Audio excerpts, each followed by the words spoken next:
ಏನು ಸೋಷಿಯಲ್ ಮೀಡಿಯಾದಲ್ಲಿ ಸಾಕಷ್ಟು ಒಂದು ವೈರಲ್ ಆಗಿತ್ತು, ಚರ್ಚೆ ಆಗಿತ್ತು. ಒಂದ್ ಕಡೆ ಕಿಪಿ ಕೀರ್ತಿ ಅವರು, ಒಂದ್ ಕಡೆ ಮುತ್ತು, ದರ್ಶನ್ ಮತ್ತೆ ಕ್ರಶ್ ಬಾಯ್ ಇವರೆಲ್ಲ ವಿಚಾರ ಈಗ ಪೊಲೀಸ್ ಸ್ಟೇಷನ್ ಅಂದ್ರೆ ಪೊಲೀಸ್ ಠಾಣೆ ಮೆಟ್ಟಿಲಿಗೆ ಹತ್ರ ಬಂದಿದೆ. ಸೊ ನಮ್ ಜೊತೆ ಇವಾಗ ಕ್ರಶ್ ಬಾಯ್ ಏನೇ ಇದ್ದಾರೆ ಅವ್ರನ್ನೇ ಮಾತಾಡ್ಸೋಣ. ಏನಾಯ್ತು, ಪೊಲೀಸ್ ಠಾಣೆ ಬರೋಕೆ ಕಾರಣ ಏನು? ಎಲ್ಲ ಒಂದಾಗಿದ್ರು, ಚೆನ್ನಾಗಿ ರೀಲ್ಸ್ ಮಾಡ್ತಾ ಚೆನ್ನಾಗಿ ಹೋಗ್ತಾ ಇದ್ರು. ಬಟ್ ಪೊಲೀಸ್ ಠಾಣೆಗೆ ಬರೋಂತ ವಿಚಾರ ಏನಾಯ್ತು ಅಂತ ಕೇಳ್ತೋಣ. ಬ್ರದರ್ ನಮಸ್ತೆ ಬ್ರದರ್. ಓಕೆ, ಪ್ರಿನ್ಸ್ ಅಂತ ಗೊತ್ತಾಯ್ತಲ್ವಾ ನಿಮ್ಗೆ? ಏನ್ ಗೊತ್ತಾ, ಇವಾಗ ಫಸ್ಟ್ ಟೈಮ್ ಒಂದ್ಸತಿ ಬ್ರೇಕಪ್ ಆಗಿತ್ತು ಕಿಪ್ಪಿ ಕೀರ್ತಿ ಅವ್ರದ್ದು. ನಿಮ್ಗೆ ಗೊತ್ತಿದೆ ಅದ್ ಯಾವ ತರ ಬ್ರೇಕಪ್ ಆಯ್ತು ಏನು ಅಂತ. ಅದಾದ್ಮೇಲೆ ಒಂದು ಇಶ್ಯೂ ಆಯ್ತು. ಅದಾದ್ಮೇಲೆ ಅವ್ರ ಪಾಡಿಗೆ ಅವ್ರಿದ್ರು ಇವರಿದ್ರು. ಆಮೇಲೆ ಮುತ್ತು ಅವ್ರು ಕಾಲ್ ಮಾಡಿ ಈ ತರ ಹತ್ತಿ ಕಿಪ್ಪಿ ಕೀರ್ತಿನ ಒಂದ್ ಮಾಡ್ಕೊಂಡ್ರು. ಮತ್ತೆ ಒಂದಾದ್ರು ಬೆಂಗಳೂರಿಗೆ ಬಂದು ಪ್ರಮೋಷನ್ ಮಾಡೋಣ ಅಂತ ನಮ್ಮ ಮನೆ ಹತ್ರ ಬಂದ್ರು. ಸರಿ ಆಯ್ತು ಮಾಡಿ ಅಂತ ನಾವು ಫ್ರೆಂಡ್ ಆಗಿ ಎಲ್ಲಾ ತರನು ನೋಡ್ಕೊಂಡಿದೀವಿ, ಎಲ್ಲಾ ತರನು ಇದ್ ಮಾಡಿದೀವಿ. ಅದಾದ್ಮೇಲೆ ಏನಾಯ್ತು ಅಂದ್ರೆ ಕಿಪ್ಪಿ ಕೀರ್ತಿಗೂ ಅವ್ರಿಗೂ ಬಾಂಡಿಂಗು ಸ್ವಲ್ಪ ದೂರ ಆಗೋಯ್ತು. ಏನಂದ್ರೆ ಇವರು ಮುತ್ತು ಅವ್ರು ಹೆಂಗೆ ಅಂದ್ರೆ ಕಿಪ್ಪಿ ಕೀರ್ತಿನ, ಇವಾಗ ಕಿಪ್ಪಿ ಕೀರ್ತಿ ಅವ್ರ ಜೊತೆ ರೀಲ್ಸ್ ಮಾಡ್ಬೇಕು ಅಂದ್ರೆ 1,000 ರೂಪಾಯಿ ದುಡ್ಡು ಕೊಡ್ಬೇಕಾಗಿತ್ತು ಅವ್ರಿಗೆ. ಕಂಪಲ್ಸರಿ ದುಡ್ಡು ಕೊಟ್ರೆ ಮಾತ್ರ ಅವ್ರು ರೀಲ್ಸ್ ಮಾಡೋರು, ಬರೀ ದುಡ್ಡು ಮಾತ್ರ. ಆಮೇಲೆ ಅವ್ರೇನ ಕಿಪ್ಪಿ ಕೀರ್ತಿ ಖುಷಿಯಿಂದ ಬಂದು ಅವ್ರ ಕೈ ಹಿಡ್ಕೋಬೇಕು, ಇನ್ನೊಂದ್ ಮಾಡ್ಬೇಕು ಅಂದ್ರು ಅವ್ರು ತುಂಬಾ ಅಂದ್ರೆ ಹೆಂಗೆ ಅಂದ್ರೆ ಒಂಥರ ಅವ್ರನ್ನ ಟ್ರೀಟ್ ಮಾಡೋ ರೀತಿ ಹೆಂಗಿತ್ತು ಅಂದ್ರೆ ಈ ಸ್ಲೇವ್ಸ್ ನ ಟ್ರೀಟ್ ಮಾಡ್ತಾರ ಗೊತ್ತಾ, ಆ ತರ ಟ್ರೀಟ್ ಮಾಡ್ತಾ ಇದ್ರು. ಅದ್ರಿಂದ ಮತ್ತೆ ಮನಸ್ತಾಪ ಆಗಿ ಬಿಟ್ಟೋದ್ರು. ಅದಾದ್ಮೇಲೆ ಅವರು ಮೈಸೂರ್ಗೆ ಹೋಗ್ಬಿಟ್ರು. ನಾವು ನಮ್ಮ ಪಾಡಿಗೆ ನಾವು ರೀಲ್ಸ್ ಮಾಡ್ಕೊಂಡು ನಮ್ಮ ಪಾಡಿಗಿದ್ವಿ. ಕಿಪ್ಪಿ ಕೀರ್ತಿ ಅವರಿದ್ರು. ಅದಾದ್ಮೇಲೆ ಏನಾಯ್ತು ಅಂದ್ರೆ ಒಂದು ಇಶ್ಯೂ ಸ್ಟಾರ್ಟ್ ಆಯ್ತು. ಯಾವ ತರ ಇಶ್ಯೂ ಸ್ಟಾರ್ಟ್ ಆಯ್ತು ಅಂದ್ರೆ, ಇವರು ವೈರಲ್ ಆಗೋಕ್ಕೋಸ್ಕರ ಕಿಪ್ಪಿ ಕೀರ್ತಿದ ಡಗಾರ್ ಅನ್ನೋ ಪದ ಯೂಸ್ ಮಾಡ್ತಾರೆ. ಅವಾಗ ಇವ್ರು ಏನ್ ಮಾಡ್ತಾರೆ, ಸರಿ ಆಯ್ತು ಸುಮ್ನೆ ಆಗ್ಬಿಡೋಣ, ಬೇಡ ಇದಕ್ಕೆ ರಿಯಾಕ್ಟ್ ಆಗೋದು ಬೇಡ ಅಂತ ಹೇಳ್ಬಿಟ್ಟು ಕಿಪ್ಪಿ ಕೀರ್ತಿ ಅವ್ರು ಸೈಲೆಂಟ್ ಆಗಿ ಇದ್ರು. ಆಮೇಲೆ ಯಾರೋ ಒಬ್ರು ಫೋನ್ ಮಾಡಿ ಕಿಪ್ಪಿ ಕೀರ್ತಿ ಅವ್ರಿಗೆ ಏನಾಯ್ತು ಏನು ಅಂತ ಹೇಳ್ಬಿಟ್ಟು ಈ ತರ ಕೇಳ್ತಾರೆ. ನೀವು ಅದೊಂದು ವಿಡಿಯೋ ನೀಡಿದ್ದೀರಾ, ಗೇ ಅನ್ನೋ ಒಂದು ಪದನ ಯೂಸ್ ಮಾಡಿದ್ದಾರೆ. ಆ ಯೂಸ್ ಮಾಡಿದಾಗ ಇವ್ರು ಇನ್ನೂ ಜಾಸ್ತಿ ಮಾಡ್ಬಿಟ್ಟು, ನೀನ್ ಅವ್ರ ಜೊತೆ ಮಲಗಿದ್ಯಾ, ಮಂಗಳಮುಖಿ ಅವ್ರ ಮನೆಗೆ ಹೋಗಿ ಮಲ್ಕೊಂಡಿದ್ಯಾ, ಆಮೇಲೆ ಅಲ್ಲಿ ಬೆತ್ತಲೆಲ್ ನೀನಿದ್ಯಾ, ಅದು ಇದು ಅಂತೆಲ್ಲ ಬಂದ್ಬಿಡ್ತಲ್ಲಿ. ಅದರಿಂದ ನಾವೇನ್ ಮಾಡಿದ್ವಿ, ಇಲ್ಲಿ ಸ್ಟೇಷನ್ ಕಂಪ್ಲೇಂಟ್ ಕೊಟ್ಟು ವಿಚಾರಣೆ ನಡೀತಿದೆ.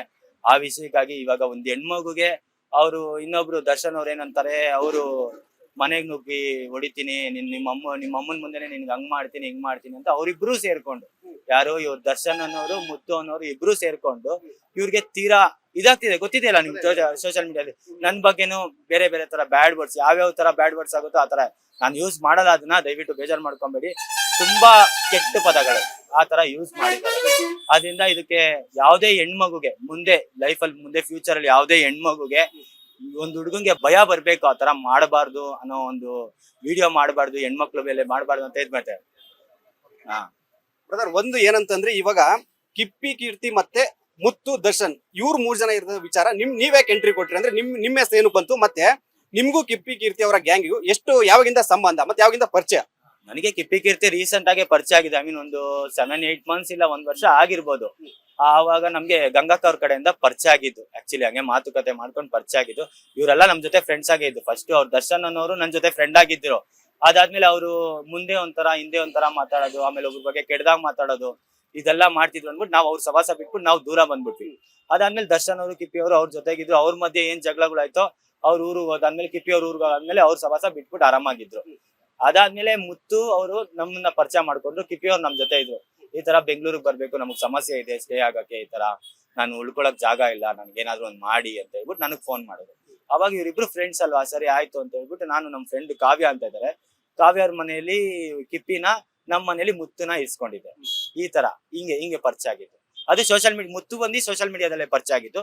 ದರ್ಶನ್ ಅವರು ಲೈವ್ ಅಲ್ಲಿ ಪರಿಚಯ ಆದ್ರು, ಕಿಪ್ಪಿ ಕೀರ್ತಿನೂ ಲೈವ್ ಅಲ್ಲೇ ಪರಿಚಯ ಆದ್ರು.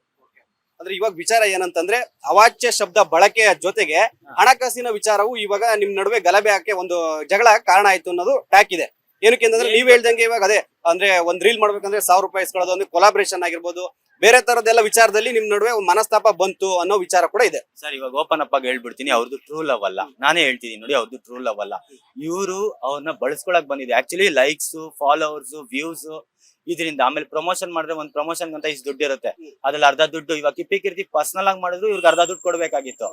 ಇಲ್ಲ ಅಂದ್ರೆ ನೀವು ಏನಾದ್ರು ಇವಾಗ ಅವ್ನಿಗೆ ಏನಾದ್ರು ವಿಡಿಯೋ ಮಾಡ್ಬೇಕು ಅಂದ್ರೆ ಅವ್ರ ಜೊತೆ ವಿಡಿಯೋ ಮಾಡ್ಬೇಕು ಅಂದ್ರೆ 1,000 ರೂಪಾಯಿ ದುಡ್ಡು ಕೊಡ್ಬೇಕಾಯ್ತು. ಸುಮ್ನೆ ದುಡ್ಡು ಕೇಳೋರು, ಸುಮ್ನೆ ದುಡ್ಡು ಕೊಟ್ಟಿಲ್ಲ ಅಂದ್ರೆ ಜಗಳ ಆಗೋದು ಇವ್ರ ಮುಂದೆ. ತುಂಬಾ ಮನಸ್ತಾಪಗಳು, ತುಂಬಾ ಜಗಳಗಳು ಡೈಲಿ ಅಳ್ತಾ ಇದ್ರು. ನಾನ್ ಕಣ್ಣಾರೆ ನೋಡಿದೀನಿ, ನನಗ್ ಗೊತ್ತು. ಅದು ದುಡ್ಡಿಗೋಸ್ಕರ, ಲೈಕ್ಸ್ ಫಾಲೋವರ್ಸ್ಗೋಸ್ಕರ ಒಂದ್ ಹೆಣ್ಮಗುನ ಯೂಸ್ ಮಾಡ್ಕೊಂಡಿದ್ದು ತುಂಬಾ ತಪ್ಪು ಅಂತ ನಾನು ಹೇಳ್ತಾ ಇದ್ದೀನಿ. ಆಮೇಲೆ ಇನ್ನೊಂದ್ ವಿಷಯ ಹೇಳ್ತೀನಿ ಕೇಳಿಸ್ಕೊಳ್ಳಿ.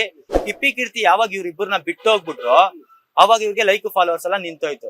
ಅವಾಗ ಇವರು ಲೈಕ್ ಫಾಲೋವರ್ಸ್ಗೆ ಫೇಮಸ್ ಆಗಕ್ಕೆ ಅಂತಾನೆ ಇವ್ರು ಈ ತರ ಸ್ಟಾರ್ಟ್ ಮಾಡಿದ್ರು. ಈ ತರ ಅಂದ್ರೆ ಅವ್ರ ಬಗ್ಗೆ ಕೆಟ್ಟದಾಗ ವಿಡಿಯೋ ಮಾಡೋದು, ನಿನ್ಗೆ ಹಂಗ್ ಮಾಡ್ಬಿಡ್ತೀನಿ ಹಿಂಗ್ ಮಾಡ್ಬಿಡ್ತೀನಿ, ಬ್ಲಾಕ್ ಮೇಲ್ ಮಾಡಿ ಹೆಂಗಾದ್ರೂ ಮಾಡಿ ಕಿಪ್ಪಿ ಕೀರ್ತಿನ ಅವ್ರ ಕಡೆ ಹೇಳ್ಕೊಳ್ಳೋಣ ಅಂತ ಈ ತರ.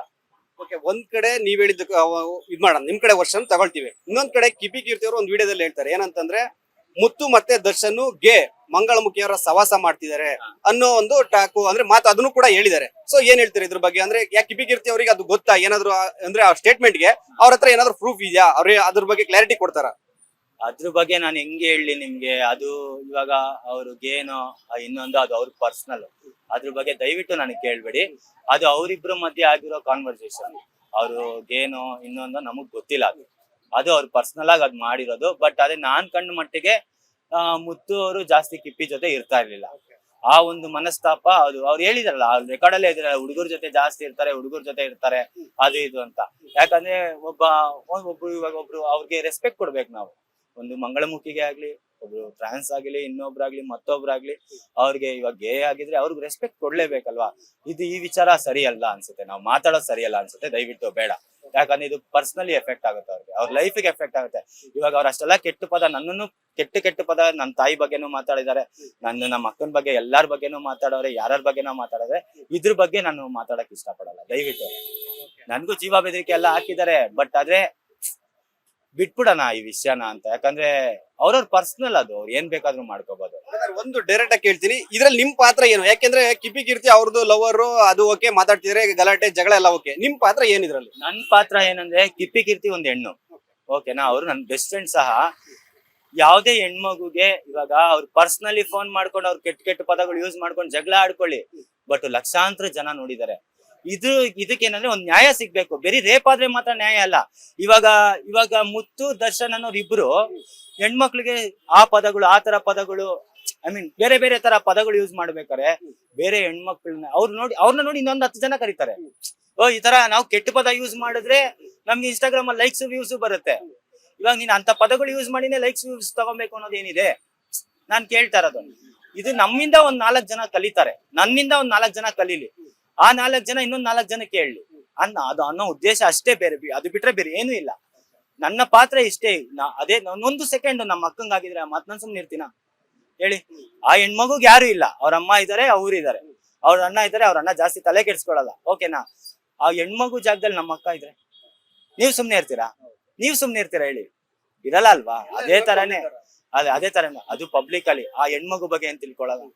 ಫಸ್ಟ್ ಥಿಂಕ್ ಮಾಡಿ, ನೆನ್ಸ್ಕೊಂಡ್ರೆ ನಿಜವಾಗ್ಲೂ ನಾನು ಹೇಳ್ತಾ ಇದೀನಿ, ನಮ್ ಜನಕ್ಕೆ ನಾನು ಹೇಳೋದು ಇಷ್ಟೇ, ಒಂದ್ ಹೆಣ್ಮಗು ಬಗ್ಗೆ ದಯವಿಟ್ಟು ಕೆಟ್ಟದಾಗೆ ಇದು ಮಾಡ್ಬೇಡಿ, ಕೆಟ್ಟದಾಗಿ ದಯವಿಟ್ಟು ಮಾತಾಡ್ಬೇಡಿ. ಕೆಟ್ಟದಾಗ ಮಾತಾಡಿ ಅದರಿಂದ ಲೈಕ್ಸ್ ಫಾಲೋವರ್ಸ್, ಆ ಲೈಕ್ಸ್ ಫಾಲೋವರ್ಸ್ ಬರೋಸ್ಕೋಸ್ಕರ ಅದು ನಿಯತ್ತಾಗಿರೋ ಫಾಲೋವರ್ಸ್ ಅಲ್ಲ. ದಯವಿಟ್ಟು ನಾನು ಹೇಳ್ತಾ ಇದೀನಿ ಈ ವಿಷಯನ. ಅದೇ ಇನ್ನೊಂದು ವಿಷಯ ಹೇಳ್ಬೇಕು, ಅಂತವ್ರಿಗೆ ಸಪೋರ್ಟ್ ಮಾಡೋ ಜನಗೆ ನಾನು ಇವಾಗ್ಲೂ ಹೇಳ್ತೀನಿ, ಚಪ್ಪಲಿ ತಗೊಂಡ್ ಹೊಡಿಬೇಕು. ನಾನು ದೇವರಾಣೆಗೂ ಹೇಳ್ತೀನಿ, ಚಪ್ಪಲಿ ತಗೊಂಡ್ ಹೊಡಿಲೇಬೇಕು, ಅಂತ ಜನಕ್ಕೆ ಹೊಡಿಬೇಕು. ಇವಾಗ ಇನ್ನಂತ ಏನಂದ್ರೆ ಸ್ಟೇಷನ್ ಬಂದಿದ್ದೀರಾ, ಇವಾಗ ಬೇಡರಳ್ಳಿ ಪೊಲೀಸ್ ಸ್ಟೇಷನ್ ಬಂದಿದ್ದೀರಾ. ಸೊ ಪೊಲೀಸರು ಇವಾಗ ನಿಮ್ಮ ಹತ್ರ ವಿಚಾರಣೆ ಮಾಡಿರ್ತಾರೆ, ಕಿಪಿ ಅವರಾಗಿರ್ಬೋದು, ನಿಮ್ಮ ಹತ್ರ ಆಗಿರ್ಬೋದು, ವಿಚಾರಣೆ ಮಾಡಿರ್ತಾರೆ. ಏನ್ ಹೇಳಿದ್ರು ಮತ್ತೆ ನಿಮ್ಮ ಮುಂದಿನ ನಡೆ ಏನು? ಅದೇ ಸರ್, ಇವಾಗ ಹೇಳಿಲ್ವಾ, ಇವಾಗ ಕಂಪ್ಲೇಂಟ್ ರೈಸ್ ಆಗಿದೆ. ಇವಾಗ ಅವ್ರಿಬ್ಬರನ್ನು ಕರ್ಸಿದ್ದಾರೆ, ಇಲ್ಲಿ ಕರ್ಸಿದ್ದಾರೆ, ಮುತ್ತು ಮತ್ತೆ ದರ್ಶನ್ ಅವ್ರನ್ನ ಕರ್ಸಿದ್ದಾರೆ. ಅವರು ಹೆಂಗ್ ಮಾತಾಡ್ತಾರೆ ಅದ್ರ ಮೇಲೆ ಡಿಪೆಂಡ್ ಆಗುತ್ತೆ, ಅದ್ರ ಮೇಲೆ ಇದಾಗುತ್ತೆ. ಇವಾಗ ಮಾತುಕತೆ ಆಗ್ತಿದೆ ಅಲ್ಲಿ ಒಳಗಡೆ. ಇವಾಗ ಕಿಪಿ ಕೀರ್ತಿನೂ ಅವ್ರಿಬ್ರು ಇದಾರೆ, ಮಾತುಕತೆ ಆಗ್ತಿದೆ. ನಾನು ಇನ್ನೊಂದ್ ಸ್ವಲ್ಪ ಹೊತ್ತು ಒಳಗಡೆ ಹೋಗ್ತೀನಿ, ಅವ್ರ ಹತ್ರ ಮಾತಾಡ್ತೀನಿ. ನಾನು ನಮ್ದು ಮಾತಾಡಿದಾರಲ್ವಾ ಅದ್ರ ಬಗ್ಗೆ ಕೇಳೋಣ ಅಂತ ಅಷ್ಟೇ. ಅದು ಒಂದು ಒಳ್ಳೆ, ಐ ಮೀನ್ ಏನಂತಾರೆ ಅದನ್ನ, ಜಸ್ಟಿಸ್ ಅಂತಾರ ಗೊತ್ತಾ, ಒಂದ್ ಒಳ್ಳೆ ಜಸ್ಟಿಸ್ ಒಂದ್ ಹೆಣ್ಮಗುಗೆ ಅದು ನ್ಯಾಯ ಸಿಗ್ಲೇಬೇಕು. ಇವಾಗ ಮುಂದೆ ಆ ಹೆಣ್ಮಗುಗೆ ಲೈಫ್ಗೆ ಪ್ರಾಬ್ಲಮ್ ಆಗುತ್ತೆ. ಅದು ಆ ಲೈಫಲ್ಲಿ ಪ್ರಾಬ್ಲಮ್ ಆಗ್ಬಾರ್ದು ಅನ್ನೋ ಒಂದೇ ಕಾರಣಕ್ಕೇನೆ ನಾವ್ ಇಷ್ಟೆಲ್ಲ ಫೈಟ್ ಮಾಡ್ತಾ ಇರೋದು.